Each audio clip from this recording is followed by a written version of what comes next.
Today on an all-new Dr. Phil. My 11-year-old daughter is dealing with a severe eating disorder. So severe, her doctors say it's one of the toughest cases they've ever seen. You recognize that this is life-threatening, correct? Here's her daily schedule. Wake up at 5 to exercise. Exercise till 6:30. Make pretend breakfast. Make school lunch that I don't eat. Get dressed while exercising. Run the stairs. Now, she's 11. She's lost control of herself and her emotions. This eating disorder has taken over her body. I'm not sure that your daughter has an eating disorder. You might be treating the wrong thing. Let's do it. Have a good show, everybody. Here we go. This is a safe place to talk about hard things. Stand by. We'll count you down. Today's going to be a changing day in your life. 5, 4. I am not giving up on you.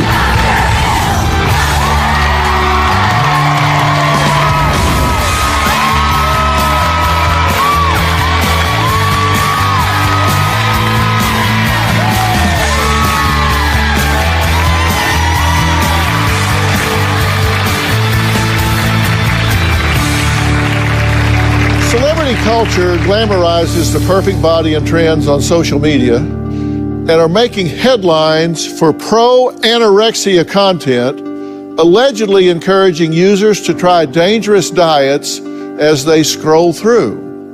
Now, the toll of these messages is very real for our family today.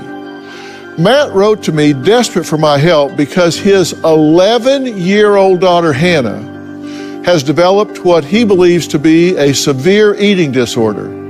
So severe, her doctors say it's one of the toughest cases that they've ever seen. Matt says he and his wife, Melina, started battling to save their daughter from restrictive eating habits and compulsive exercising when she was just 9 years old. 9 years old. They say they have to constantly monitor every meal because Hannah hides food under the sink and in her backpack and has gone from class president to a hospital bed, having violent outbursts and being force-fed with a feeding tube just to keep her alive. My 11-year-old daughter is dealing with a severe eating disorder. I noticed some behavior changes starting about 1.5 years ago. We noticed Hannah being more restrictive with her eating. Particularly certain types of food like carbohydrates, bread products, desserts. She'd wear a jacket to lunch and she would hide food in the pockets of her jacket. Then she would go to the bathroom and throw it away. I would continually find food hidden in her backpack. We actually found food hidden in multiple places all over her room. Hannah is obsessed with her body image and she's constantly saying that she's fat and she's ugly. Every time I try to make her eat, she says, I don't need to eat, I'm already fat. She finds food repulsive, and because she feels fat, she feels like she shouldn't eat. Every meal is a struggle. If we didn't do anything right now, she would eat 0.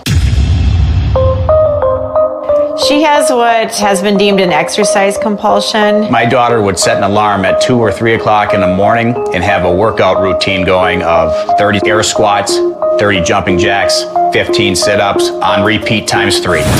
She had extreme weight loss. We went in for a physical and she hadn't gained weight in a year. Even though it is completely obvious to my husband and I, Hannah does not believe she has an eating disorder. We try to control her eating and her eating disorder behaviors. She fights us every step of the way. My husband and I have checked Hannah into multiple treatment facilities in the last 1.5 years. 3 times she had to get restrained.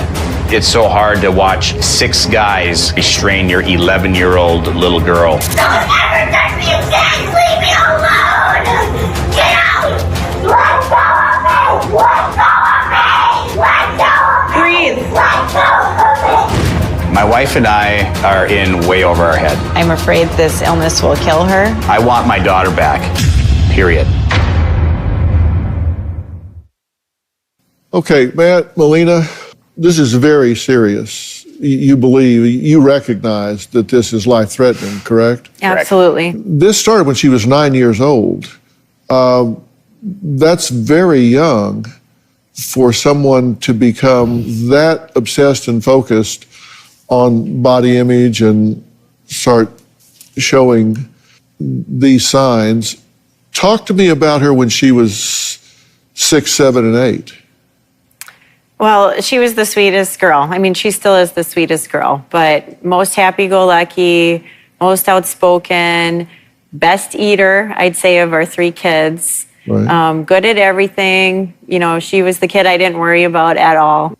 What's your theory of how she got from being just an absolute light to writhing and screaming in a bed, "I hate you, get your hands off of me"? Leave me alone! Get out! Let go of me! Let go of me! She's lost control of herself and her emotions, and this eating disorder has taken over her body. Looking back to what actually was the main trigger, we don't know for sure what that answer is, but I think there's a lot of little things that have led up to the straw breaking the camel's back. And I think as we look back, it's body image, it's social media, and then maybe Hannah comes up and says, "Oh, well, maybe I'm not looking as good here or here compared to some of these other girls." So I think that's a big part of it. And then she starts to maybe listen to some of the social media about diet fads that her older sisters or older friends might be looking at. She does not have a phone, so she doesn't have access to this every day. Mm-hmm. And then as we progress into the school year, we didn't find this out until about 3-4 weeks ago that Hannah has mentioned that there was a bullying situation with her. She was in a group of friends, her friends, and a boy in class comes in and ends up picking her out of the group, shoves her down, and starts calling her names along the lines of, "You're fat, you're ugly," etc. But at the same time, maybe that's the straw that broke the camel's back. But 2 years into it, you're just hearing about that. Mm-hmm. Now that should be significant to you. Yeah. Mm-hmm. That 2 years into a life-threatening disease, right, you're hearing about what might be a trigger. Here's the thing. This is her life at this point, right? This is not just an eating avoidance. This is obsessive exercise. Her goal, as soon as she wakes up in the morning, whether it's 2 a.m. or 6 a.m., is to get up and move around constantly. Yeah. She's written up a schedule for herself, and here's her daily schedule. Wake up at 5 to exercise. Exercise till 6:30. That's an hour and a half every day. Make pretend breakfast. Make school lunch that I don't eat. Get dressed while exercising. Run the stairs. School and walk, run to it. School, stand. After running home from school, run the stairs. Exercise. Play outside. Don't sit. Dinner, stand, stairs, bed, exercise, 11 to 1. Sleep, wake up, and start again. Now, She wrote that. she's 11. Mm-hmm. And you know this is burnout. Mm-hmm. Now, there's something I want to get said here before we have to take a quick break. Let me be very clear. You didn't cause this. If it was the case, I would tell you. It would almost be good news. All right. What's broke, we could fix. You didn't cause this. This is kind of what I consider to be a no-fault situation. She didn't either. And when we come back, I'm going to tell you how I see it, and you're probably going to be shocked at what I have to say. Maybe shocked and appalled, but I'm going to tell you what I think about this after the break. Melina says she had to take down Hannah's bedroom door, hide her mirrors, sleep next to her.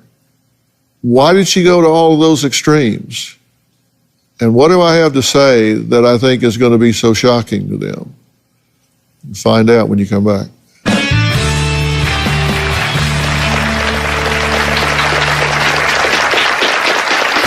Hannah, she somehow associates eating with letting everyone down, and that has snowballed into this uncontrollable disease. She feels fat and disgusting amongst her peer group.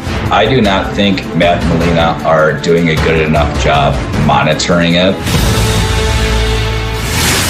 And later, this does change. Let me share with you a story that we worked with once before. The lowest weight I've ever been was 97 pounds, which was never good enough.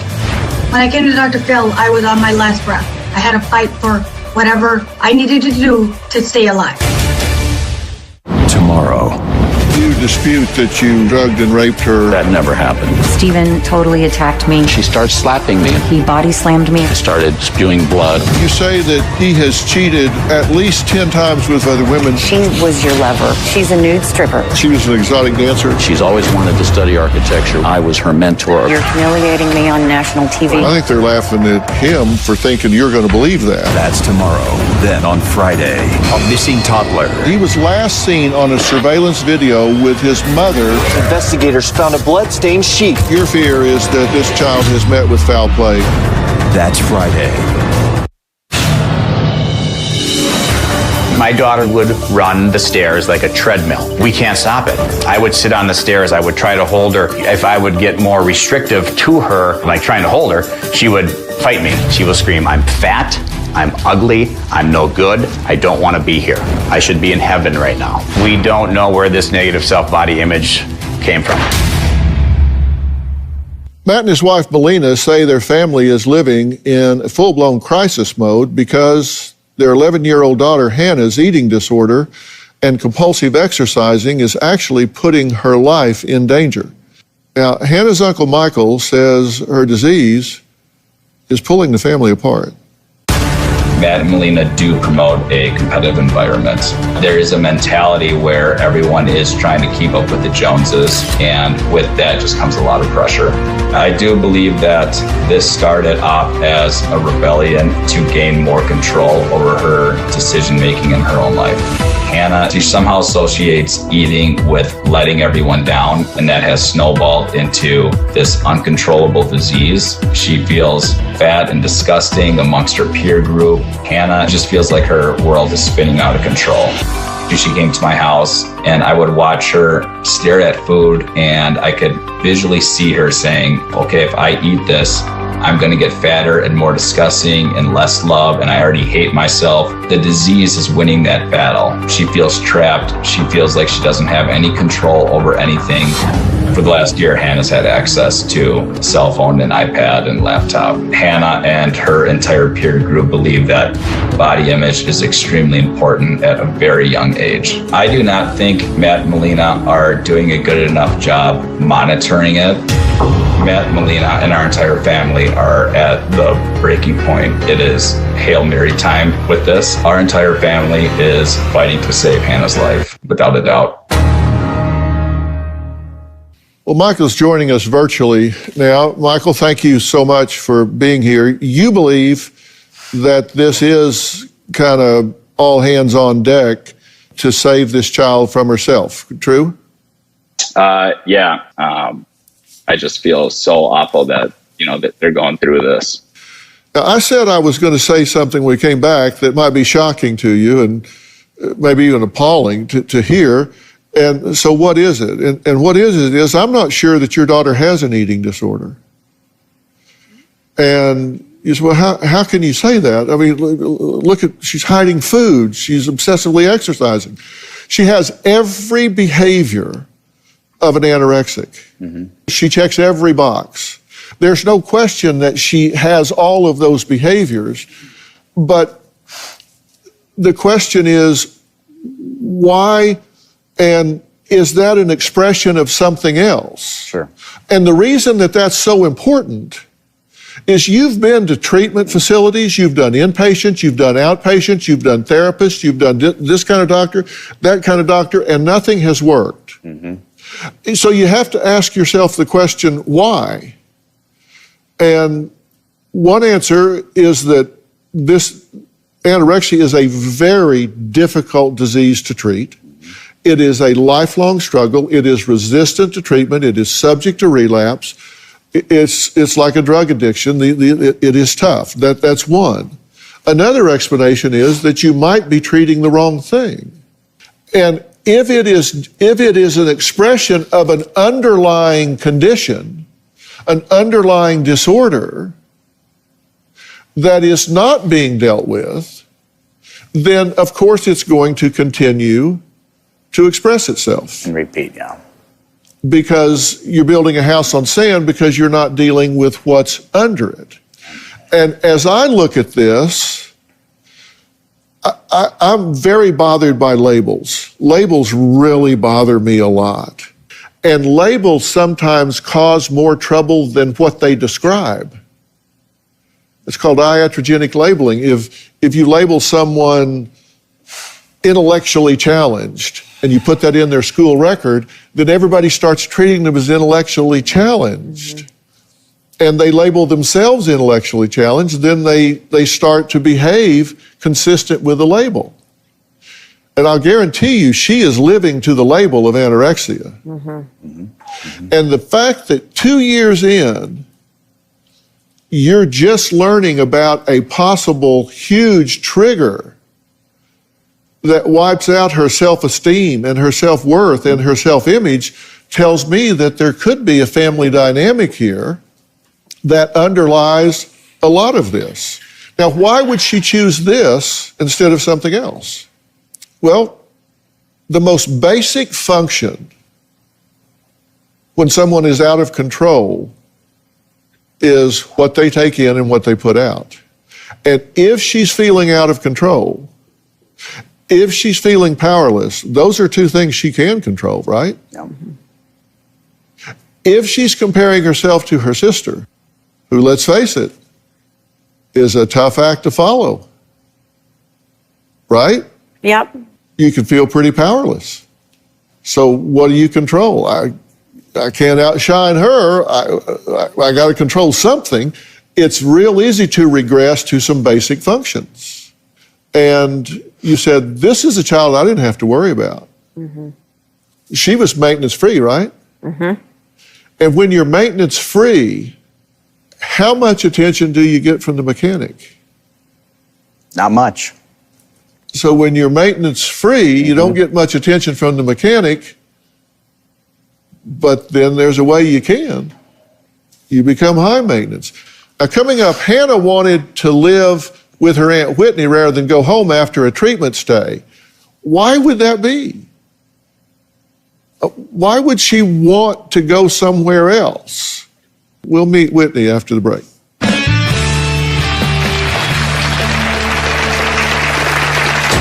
My 11-year-old daughter continually likes to stand. It's very hard for her to sit down, even in a car or at mealtime.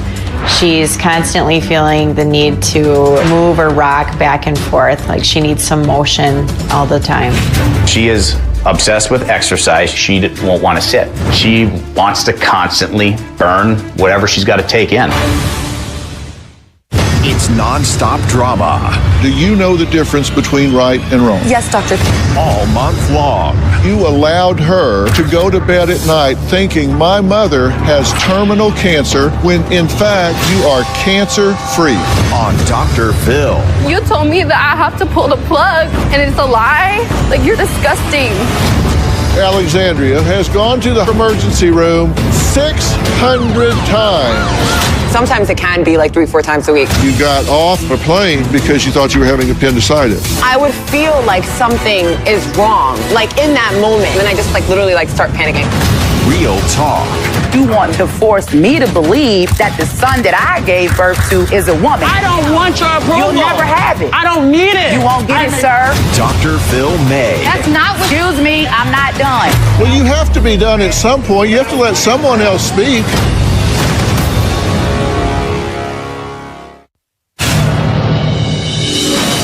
Hannah spends a lot of time looking at herself in the mirror. She does something called body checking, which is common with people with eating disorders, where they're constantly looking over their body and criticizing themselves, pinching themselves, and talking to themselves in a negative manner about how their body looks. I absolutely do feel like this is a nightmare. We are completely overwhelmed by the severity of the illness that has taken Hannah over. Melina says Hannah used to be the light of the room, class president, until what they describe as an eating disorder made her shy and withdrawn. Now, her Aunt Whitney says her niece's eating disorder has taken over. She joins us now virtually. Whitney, thank you for being here. Hi, Dr. Bell. Thank you for having us. When she came out of one of her interventions, one of her hospitalizations, why do you think your niece said that she would rather stay with your family than go back to her own? I mean, at the time, I think I assumed with our two little girls, 4 and 2, I know she's a sweet, kind child, and so she has motherly instincts. But then, as she stayed with us and we went on a lot of walks together, she just started opening up about how I could just tell she just did not feel comfortable going home. You heard her whispering them a time or two, like, ask me for a piggyback ride up the stairs and things, because she was using them as weights to exercise, right? Yeah, I mean, her heart's there. She loves them to death. But also as a 4-year-old, she tells me a lot. And so she said that, Hannah asked her to love taking her up and down the stairs with piggyback rides. And, if we would sit down to dinner, she would never sit down. And so little kids get distracted really easily. And so they'd want to go play. And then she'd be throwing them on the couch over and over and over again and chasing them all around. You say that she does seem to be obsessed with her older sister. It was weird because at first I wouldn't have thought so, but there were just things after living with us that she would say about her older sister, things like Heather is becoming a really bad kid and, she isn't listening and she doesn't like our family and, some pretty hurtful things. But then every action I noticed was that she was trying to copy, emulate, was really interested in anything that had to do with her older sister. Yeah, Michael, do you see the girls together? Have you observed the sisters together? I have, yeah. One perspective that I have is Matt, Melina, and the community they live in. They love their kids so much, and in that process, they provide so many opportunities for them. And it creates an environment sometimes where you have these kids then fighting for the attention of their parents and their parents' friends. And it's natural, but I think that the more abundance there is of that, eventually you're going to start getting some rebelling if you're not the kid that's being noticed. And right. You touched on that, Dr. Phil, and I thought that was very astute. Yeah, and if you feel like you're on the short end of that stick, then you can start having reactions to it. And the key word in my sentence is if you feel like. It doesn't matter what reality is. Yeah. Perception is reality. Coming up, Matt says Hannah's anorexia is one of the toughest cases doctors have ever seen, and she's just not responding to treatment. Well, we're going to meet Hannah next, and we're going to find out if she responds to some of the things I have to say. We'll meet her after the break.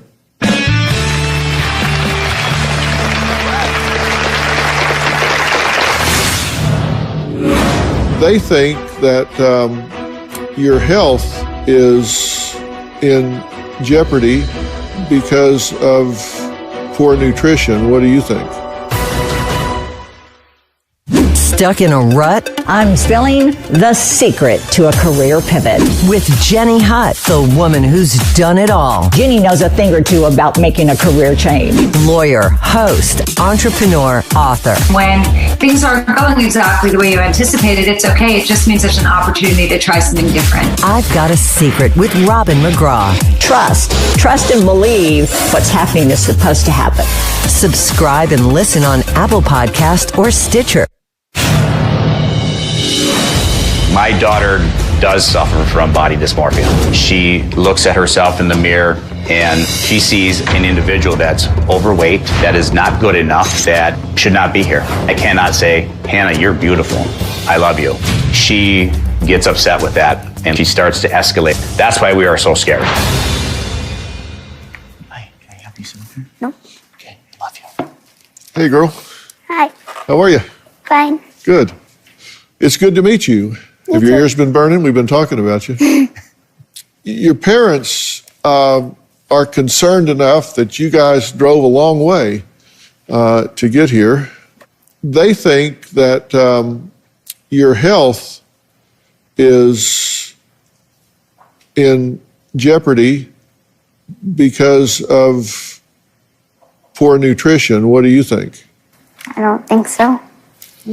Well, let's talk about something else for a little bit. What do you like to do? Like, do you have, what's your favorite sport? Soccer or softball. Are you good? She's an awesome soccer player. Yeah. Do you run the whole game? You don't run out of energy? Yeah. Yeah. Okay. Now, you're not an only child. Who else is in the family? I have a younger 8-year-old brother and an older 13-year-old sister. How you get along with them? Me and my brother get along a little better than me and my sister. Do you have a pet? What do you have? 3 goldfish.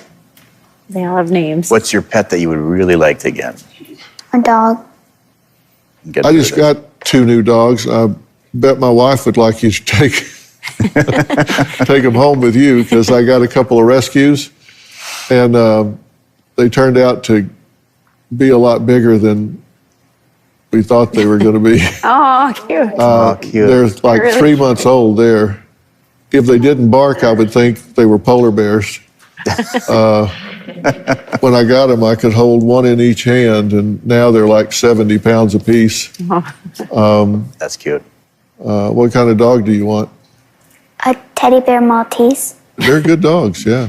We're going to take a break, and when we come back, I'm going to talk to this young lady just by myself, just the 2 of us. We'll be right back.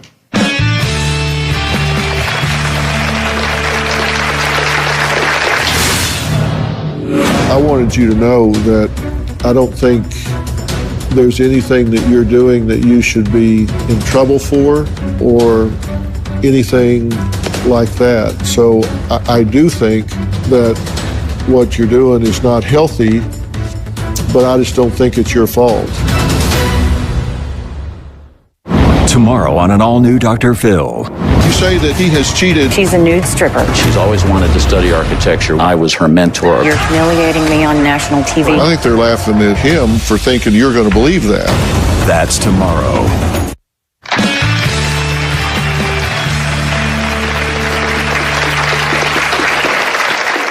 11-year-old Hannah mentioned that she wasn't really all that comfortable to discuss everything with her parents, and I want to respect that. So I asked them to give us some time alone. What makes you uncomfortable talking in front of your mom and dad? I'm not really sure. Do you really not think that there's anything wrong with the way you're handling food and exercise, or do you think it's a little extreme? You think it's okay? Yeah. Let me tell you, I've been doing this for a long time, and I think it's pretty extreme, but I wanted you to know that I don't think there's anything that you're doing that you should be in trouble for or that you should be like punished for or restricted for or anything like that. So I do think that what you're doing is not healthy, but I just don't think it's your fault. And I think we got to try to figure some stuff out, but I wanted you to know that I don't think it's anything you're doing on purpose or that it's your fault. What do you want your life to look like? Are you going to grow up and be a teacher or an astronaut or get married and have kids and be a teacher and astronaut, or what do you want to do? Either a dentist and a baker as a side job or a professional athlete and a baker as a side job. Yeah. You want to be a dentist? Do you like going to the dentist? Oh my God. I hate going to the dentist. Why? Because it hurts. You do well in school, right? What's your favorite subject? Science or writing. Do you spend much time on the internet? Well, with school, I guess you have to spend some time, right? Where do we go with the kids? Is it family? What is it? House party. House party. You ever go to house party with your friends? Yeah, we do that with our grandkids.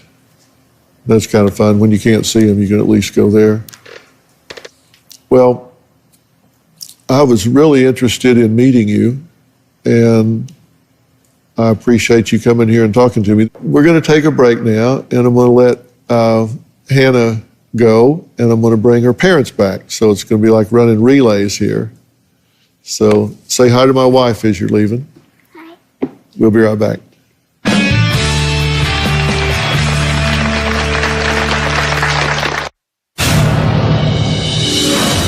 My daughter used to be so affectionate, hugging every day, holding hands. She'd be smiling and just bouncing all over the place. Now she barely wants me to touch her, hug her, anything. That hurts me a great deal, especially when I know that she wants that and needs it. It's 100%, my opinion, the eating disorder, hands down.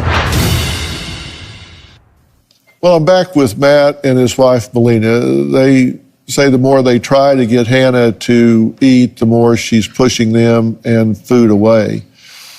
But we've referenced Hannah's older sister, Heather, and she's going to join us virtually here. Heather, are you there? Yes, I'm here. Hi, how are you?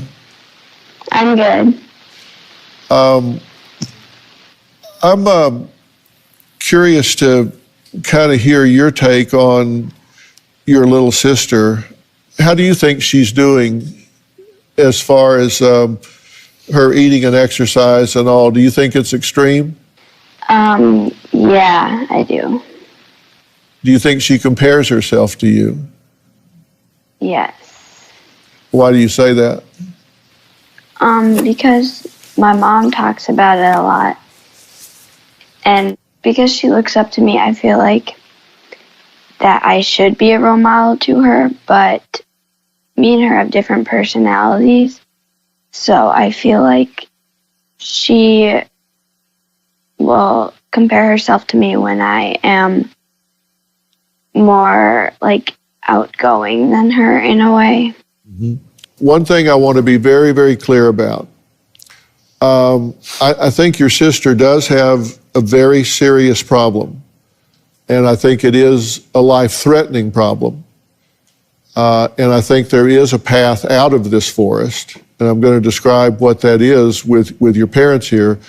But the one thing that I want you to understand is I don't think you are responsible for this in any way. Not 1%, not 5%, not 10%. This is not your fault. There's nothing that you've done that has created this issue for your sister. Do you hear what I'm saying? Yes, I do. Okay. Do you believe what I'm saying? Yes. Okay, that's very important because you're not the problem, but you can be part of the solution. I've been in this field for 45 years. I don't know a time that I've had a better resource as parents than you two. This is one of those things that it just kind of is a perfect storm of elements that conspires to happen at a certain point in time. And that doesn't mean that it can't be unraveled, because it can. We can fix it. And I'm going to tell you exactly how that needs to unfold when we come back, okay? Thank you. All right. Thank you.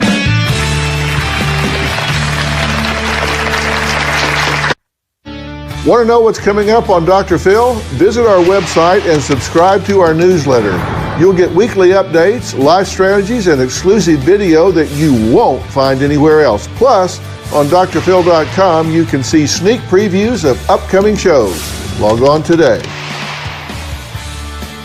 I think what's happened here is there is a family dynamic that paradoxically is occurring in a very loving family where she has perceived herself in a way that makes her reject herself and reject her body image to the point that she has become obsessed with changing it. And I didn't do this with her, but if I showed her 4 silhouettes of a body type here, she would perceive herself to be one of the 2 on the right, I guarantee you. Yep. I agree. Okay, so that's how distorted her perception is, because you guys would look at her and say, clearly, this is how she looks, objectively. Now, this is the thing that we have to get across to her, is that feelings are not facts. And when you're 11 years old and you feel something very viscerally, when a boy pushes you down and says, you're fat and ugly, it can really change your filter. And then she compares herself with her sister, who is a delightful young woman and enjoys social success. And sister's not doing anything wrong. She is a great role model. But by comparison, she's like, I got them telling me I'm fat and ugly. I got her. And so her self-esteem is just like shrinking and shrinking and shrinking. And she's the middle child. Take it from a middle child. It's easy to disappear. Okay, now, hold that thought for a minute. Now, add to that the fact that being this focused on her body image and defining herself that way is obviously pretty shallow.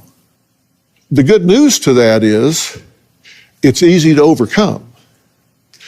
If she gets interested in volunteering at an animal shelter, if she gets focused on working with disadvantaged children, if she gets focused on anything that is meaningful, that becomes a passion for her, she will forget this so fast it'll make your head swim. What about getting her where she is exposed to and gets a passion for something else where she doesn't have time to run up and down those stairs. She doesn't have the emotional energy to be focused on that work schedule. She has to go bathe these puppies. She has to go do this. She has to go do that. Something that she is so invested in that this just falls by the wayside.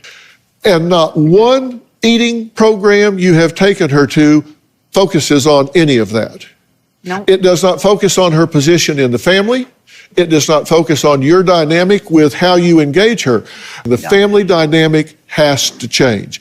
If it means you have to quit your job, sell your house, and become Swiss Family Robinson living in the forest, if it saves her life, that's what you have to be willing to do. I don't think you have to go that far.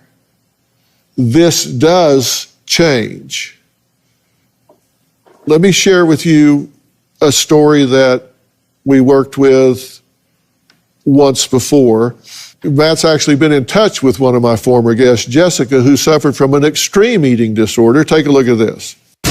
I want to be scary skinny. That's my goal. Today I weighed 97 pounds. Right now it's to the point where Jessica's organs are actually starting to fail. I can feel my body falling apart and I'm scaring myself. You are out of control. You're depressed. You have anxiety problems. You are going to die if you don't do something to change this. But I'm scared. You can die from this. Do you hear me? Yes. Jessica now considers her eating disorder a gift because it led to a big change in her life. As of right now, I'm 13 years free of my eating disorder. For me, I had a very, very excessive obsession with exercise and counting calories and working out and making sure I did the same thing day in, day out that controlled my life. That also contributed to my anorexia, the bulimia, and my weight loss. The lowest weight I've ever been was 97 pounds, which was never good enough. When I came to Dr. Phil, I was on my last breath. I had to fight for whatever I needed to do to stay alive. Dr. Phil is the one who supported me. I can tell you I wouldn't be here today talking to you without Dr. Phil. I have 2 amazing kids and amazing husband. So I am super beyond blessed to have a healthy, happy family. To this amazing girl that's suffering from this eating disorder, I want you to know that everyone loves you. You got this, and just focus on you. You are the most important thing right now. This is your opportunity to learn new coping skills. Listen, Dr. Phil, he's there for you, and you've got this. People do get over this, is my point. This does turn around. Yeah. But a traditional approach to this is not going to do it here.